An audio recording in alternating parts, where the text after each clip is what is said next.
Pyramid তৈরি করেছিল alien, এমন চমকে দেওয়া দাবি করেছিলেন এরিক ভন ড্যানিকেন। তার বিখ্যাত বইয়ে চ্যারিয়েস্ট অব দ্য গডসে বলেন, হাজার হাজার বছর আগে মানুষ কিভাবে 2.5 টন অর্থাৎ 2500 কেজি ওজনের পাথর এত নিখুঁতভাবে কেটে পিরামিড তৈরি করেছিল, তাও আবার আকাশের তারার সঙ্গে মিল রেখে।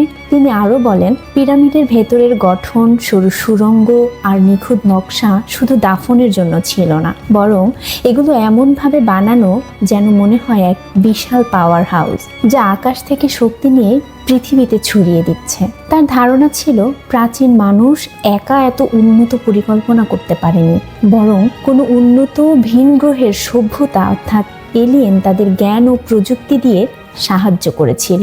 যদিও তার এই লেখা দাবিগুলো বর্তমানের ইতিহাসবিদরা প্রত্যাখ্যান করেছে, তবে আধুনিক বিজ্ঞান পিরামিড তৈরির নিখুঁত ডিজাইন দেখে আজও অবাক হয়। পিরামিড কিভাবে তৈরি হয়েছিল তা বিজ্ঞান ও ইতিহাসবিদদের কাছে আজও অস্পষ্ট।